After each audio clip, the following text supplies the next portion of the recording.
इस कारण माँ सीता को दूर रहना पड़ा था श्री राम जी से।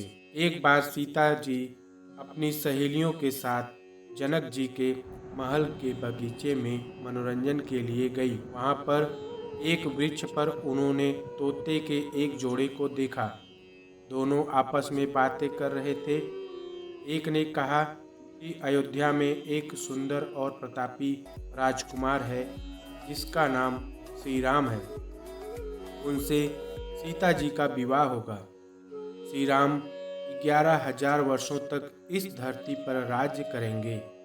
सीता और राम दोनों एक दूसरे के जीवन साथी की तरह इस धरती पर सुख से जीवन बिताएंगे। सीता ने अपना नाम सुना तो दोनों पक्षी की बात गौर से सुनने लगी। उन्होंने अपने जीवन के बारे में बहुत सारी बातें सुनी, अच्छी अच्छी बातें।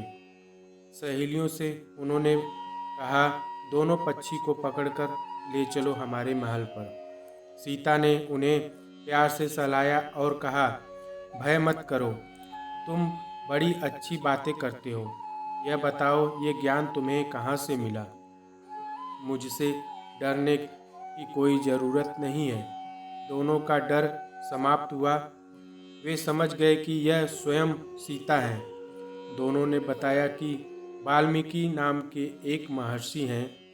वे उनके आश्रम में ही रहते हैं।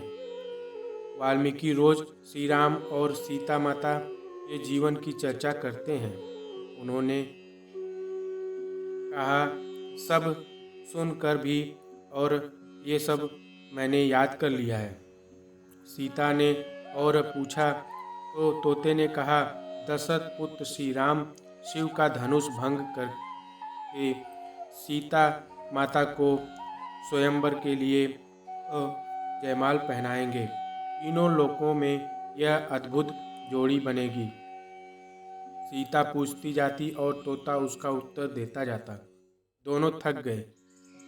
उन्होंने सीता से कहा, यह कथा बहुत विस्तृत है, कई माह लगेंगे सुनाने में। दोनों उड़ने को तैयार हुए।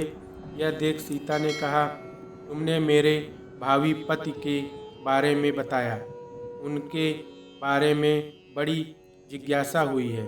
जब तक श्री राम आकर मेरा वरण नहीं करते, मेरे महल में तुम आराम से रहकर सुख भोगो।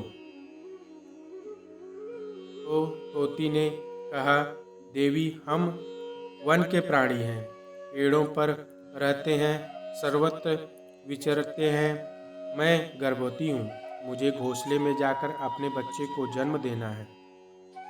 सीता जी नहीं मानी। उन्होंने तोते को कहा, आप जिद न करें। जब मेरी पत्नी बच्चों को जन्म दे देगी तो मैं स्वयं आकर शेष कथा सुनाऊंगा। अभी तो हमें जाने दें। सीता ने कहा, ऐसा है तो तुम चले जाओ, लेकिन तुम्हारी पत्नी यहीं रहेगी। मैं इन्हें कष्ट न होने दूंगी। तोते को पत्नी से बड़ा प्रेम था। वह अकेला जाने को तैयार न था।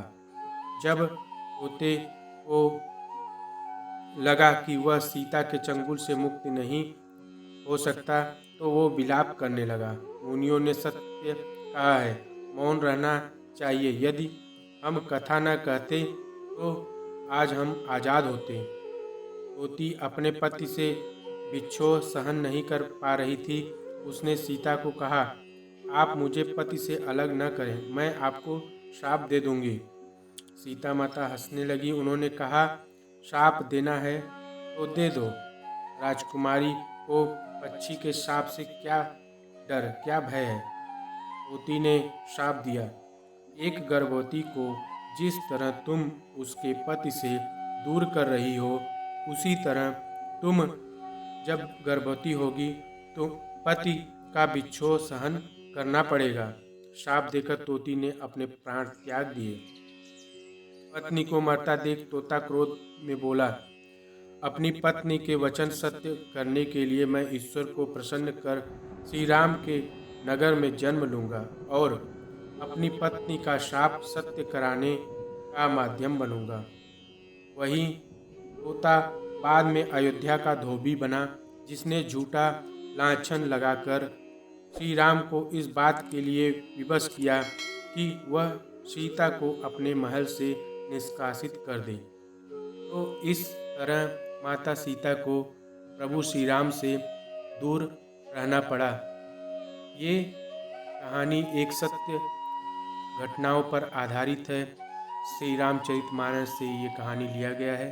अगर आपको पसंद आए तो प्लीज़ लाइक और सब्सक्राइब करें और अच्छी और ज्ञानवर्धक कहानियाँ सुनने के लिए धन्यवाद।